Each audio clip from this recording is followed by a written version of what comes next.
بسم اللہ الرحمن الرحیم۔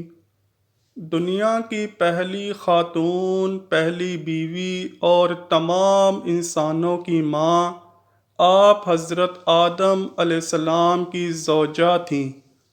روایت ہے کہ جب حضرت آدم علیہ السلام کی تخلیق ہوئی تو تنہا ہونے کے سبب آپ بہت اداس اور بے قرار رہا کرتے تھے۔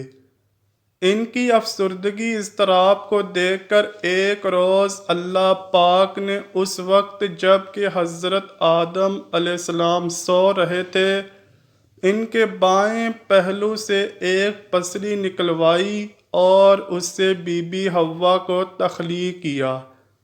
یہ پسلی نکالنے سے حضرت آدم علیہ السلام کو کوئی دکھ یا تکلیف محسوس نہ ہوئی۔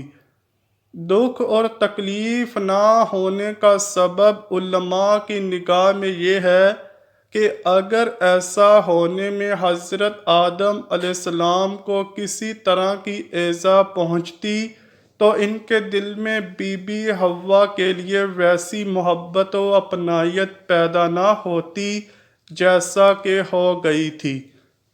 گویا میاں بیوی کے باہمی تعلق کو خوشگوار بنانے اور ان میں ہم آہنگی پیدا کرنے کے لیے مرد کو عورت کی تخلیق کا سبب بننے کے باوجود کسی طرح کی تکلیف سے محفوظ رکھا گیا۔ آپ کا نام حوا رکھا گیا اس لیے کہ آپ کو ایک زندہ ہستی سے پیدا کیا گیا تھا۔ حضرت ابن عباس رضی اللہ تعالی عنہ کا خیال ہے کہ آپ کا یہ نام رکھنے کی وجہ یہ ہے کہ آپ ہر آدمی کی ماں ہیں۔ اللہ پاک نے بی بی حوا کے قلب میں خوبصورتی اور خوبصیرتی کو یکجا کر دیا اور بعد ازاں حضرت آدم علیہ السلام کو نیند سے بیدار کر کے ان کی ملاقات بی بی حوا سے کروائی۔ انہیں دیکھ کر حضرت آدم علیہ السلام نے بے اختیار ان کی طرف ہاتھ بڑھانا چاہا، تب حضرت الہی سے آواز آئی، اے آدم خبردار اسے مت چھونا، بے نکاح یہ تجھ پر حرام ہے۔ چنانچہ حضرت آدم علیہ السلام کی درخواست پر ان کا نکاح بیوی حوا کے ساتھ کر دیا گیا اور دونوں میاں بیوی کو جنت میں رہنے بسنے کی اجازت عطا کر دی گئی۔ انہیں اجازت دی گئی کہ وہ جنت کے باغوں میں سے جو چاہیں کھائیں، لیکن ایک درخت کے پاس بھٹکنے کی ان کو اجازت نہ دی گئی۔ اس کا پھل ان پر حرام قرار دے دیا گیا۔ شیطان لعین جو حضرت آدم علیہ السلام کی تخلیق سے ہی ان کا دشمن بنا، ان کی طاق میں لگا بیٹھا تھا۔ ایک روز موقع پا کر وہ جنت میں داخل ہوا، بی بی حوا کے پاس پہنچا اور انہیں ورغلایا کہ اللہ آپ کو جنت سے نکالنے کا ارادہ رکھتا ہے، اسی واسطے آپ کو اس درخت کا پھل کھانے سے منع کیا ہے، کیونکہ کوئی بھی اس درخت کا پھل کھا لے گا تو اسے کبھی جنت سے نہیں نکالا جائے گا۔ اس پر حضرت بی بی حوا نے ہاتھ بڑھا کر اس درخت سے 3 پھل توڑ لیے، ان میں سے ایک خود کھایا اور 2 حضرت آدم علیہ السلام کے لیے لے گئیں۔ حضرت آدم علیہ السلام کہنے لگے کہ اللہ پاک نے مجھے اس درخت کا پھل کھانے سے منع کیا ہے، لیکن بی بی اماں حوا کے مجبور کرنے اور ان کے لیے اپنی فطرتی محبت کے ہاتھوں لاچار ہو کر پھل کھا لیا۔ یہ پھل کھاتے ہی آدم علیہ السلام اور بی بی حوا کی آنکھوں پر پڑے ہوئے حجاب اتر گئے، دونوں کی عریانی ایک دوسرے پر عیاں ہوئی۔ وہ ایک دوسرے کو دیکھ کر شرمانے اور منہ چھپانے لگے اور درختوں کے پتے اتار کر اپنی ستر پوشی کرنے لگے۔ بہرحال جو ہونا تھا ہو چکا تھا۔ اس عمل پر حضرت آدم علیہ السلام اور بی بی حوا کو جنت سے نکال کر زمین پر اتار دیا گیا اور جدائی کی سزا دے دی گئی۔ حضرت آدم علیہ السلام کو سراندیپ موجودہ سری لنکا میں اتارا گیا، جبکہ بی بی حوا جدہ میں نازل ہوئیں۔ حضرت آدم علیہ السلام زمین پر آنے کے بعد نہایت شرمسار اور افسردہ تھے۔ پھر حضرت حوا سے علیحدگی نے بھی سخت پریشانی میں مبتلا کر رکھا تھا۔ روایت میں ہے کہ آپ ایک طویل عرصے تک اللہ کے حضور گڑ گڑاتے رہے، فریاد کرتے اور آنسو بہاتے رہے، یہاں تک کہ اللہ تعالیٰ کو ان کی اس گریہ زاری پر رحم آیا، اور پھر ایک دن حضرت جبرائیل علیہ السلام نے حضرت آدم علیہ السلام کے پاس آ کر انہیں اللہ کی جانب سے معافی کی نوید سنائی۔ حضرت آدم علیہ السلام خوشی سے سرشار بارگاہ خداوندی میں سر بسجود ہو کر شکر بجا لائے۔ پھر حضرت جبرائیل علیہ السلام انہیں لے کر مکہ آئے، جہاں حضرت آدم علیہ السلام نے کعبہ شریف کی بنیاد رکھی اور حجرہ اسود کو کعبہ کی دیوار پر نصب فرمایا۔ پھر اس کے گرد طواف کیا۔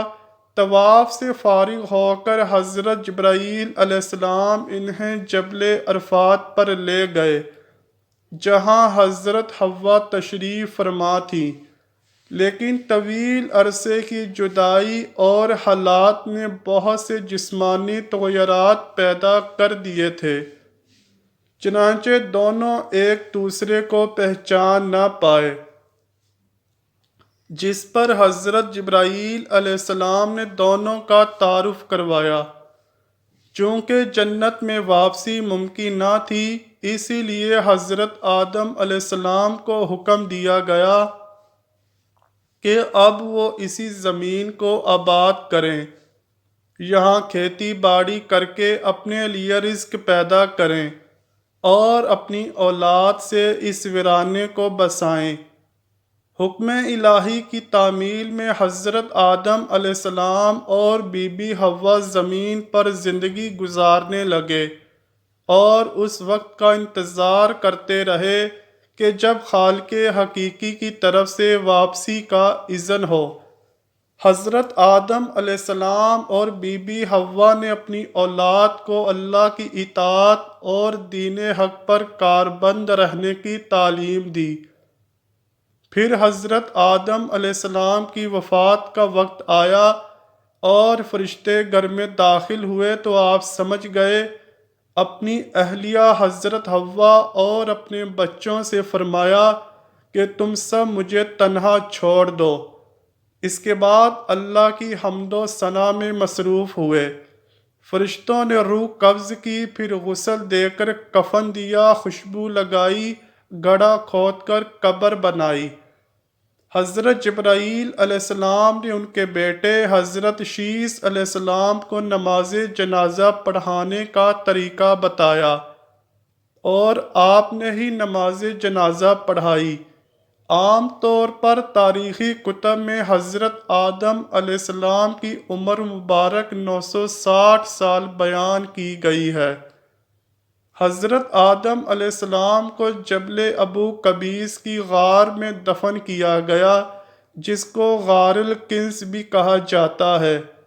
جبل ابو قبیس اس دنیا کا سب سے پہلا پہاڑ ہے کہ جس کے دامن میں کعبۃ اللہ ہے۔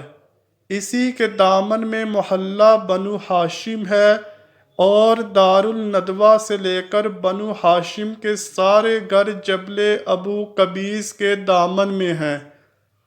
اسی جبل ابو قبیس کے دامن میں حضرت بی بی آمنہ کا وہ مبارک گھر ہے جہاں حضور نبی الرحمت صلی اللہ علیہ وآلہ وسلم کی ولادت باسعادت ہوئی۔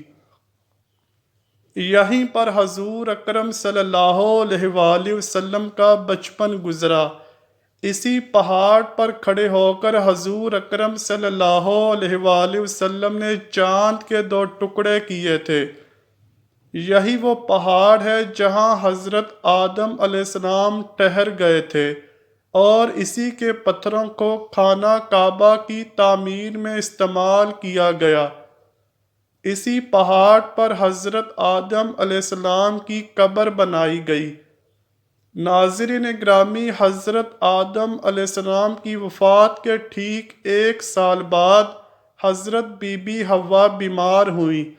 جب حضرت بی بی حوا بیمار ہوئیں تو آپ کے بیٹے حضرت شیس علیہ السلام سمجھ گئے کہ اب ہماری والدہ کے جدا ہونے کا وقت آن پہنچا ہے، کیونکہ اس وقت بیماریوں کا وجود نہ تھا۔